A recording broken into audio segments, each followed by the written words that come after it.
Уважаемые коллеги, уважаемый Михаил Ефимович, ну вот наше сегодняшнее мероприятие наконец-то идет.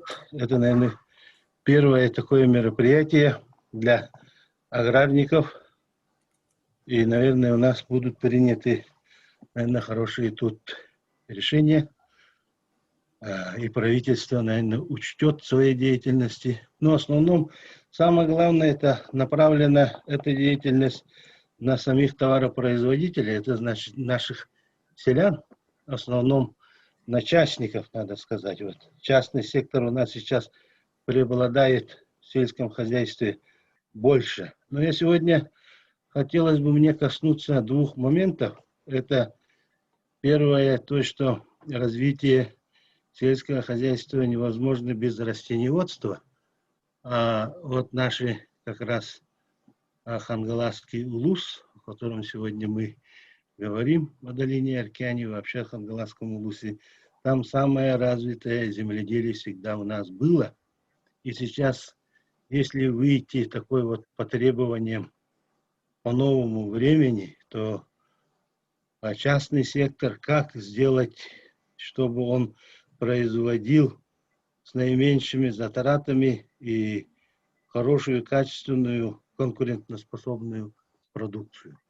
Здесь, конечно, особенно надо обратить внимание, что без семеноводства мы не сможем работать. И развитие семеноводства, оно связано с тем, чтобы не завозились семена из других регионов, они у нас не адаптированы, поэтому семена пускай это зерновых, семена картофеля, семена у нас многолетних трав, да, это кормопроизводство. Все это может решить Якутский научно-исследовательский институт сельского хозяйства, все заделы, все имеется, и, конечно, Актемский филиал используем, Актемский филиал. Поэтому в этом вопросе у нас есть свои предложения, которые, конечно, мы уже и озвучивали.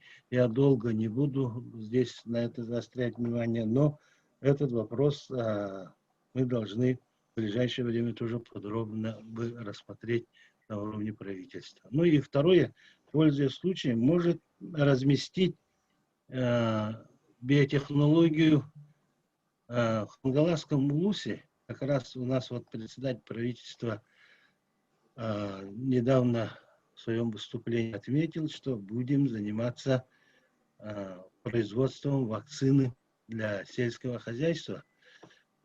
Здесь для животноводства ЯНИС сейчас производит вакцины, мы производим вакцины, пробиотики, ферментные препараты, БАДы производим. Недавно получили кумысную закваску, патент получили. Так что, может, это разместить, биофабрику, как бы биофармзавод в Хангаласском улусе может разместить бы. Почему нельзя? Потому что Хангаласский улус очень развитый улус, люди очень предприимчивые, люди образование, даже надо наука там развита. Поэтому почему бы нельзя? Но цена вопроса 138 миллионов рублей. Далее я хотел бы затронуть особенно вопросы, связанные с семейной экономикой. Сейчас Организация Объединенных Наций приняла решение десятилетия семейных фермерских хозяйств. И с гендерным уклоном на это поддержка женщины. И вот этот вот дальневосточный гектар, который у нас пока сильной философии не имеет, как раз эту философию прикрепить к женщине, и женщина как бы становится главной.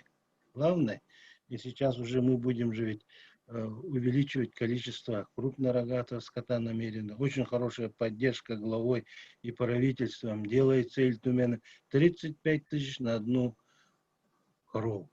Это же ведь очень хорошо. А если она племенная, то еще и 17 тысяч рублей из федерального бюджета. Вот вам и 52 тысячи. Если 10 коров, то сколько? 500 000 рублей. на женщин. Как? Хорошо. А муж заниматься будет коневодством. 2 табуна племенных, пожалуйста. Сколько будет? Вот и считайте из федерального бюджета тоже. Но, конечно, рассчитывать надо на то, что будем производить продукцию, которая по себестоимости должна быть конкурентоспособной. Вот вокруг этого можно провести. И вот говорили сейчас пчеловодцы, дети могут заниматься пчеловодством в этой семье. Поэтому такие семьи можно эти участки поднимать, где мы земли бросили уже. Вот там и гранты можно сделать. Ну, в целом-то мы в этом вопросе концепцию разработали и можем его озвучить и в правительстве, и в Ильтюмене. Но можно это начать из Хангаласского улуса. Почему не начать это? Можно. Вот наши вот коротко вот такие предложения. Завтра мы будем встречаться с Артемьевым и по якутскому скоту тоже заключим договор и будем работать с научным сопровождением как бы. Ну, всем я желаю крепкого здоровья, особенно нашему первому президенту Михаилу Ефимовичу, и, пользуясь случаем, еще раз его поздравляю с днем рождения, а всем нам не болеть, не сдаваться коронавирусу, успешно работать.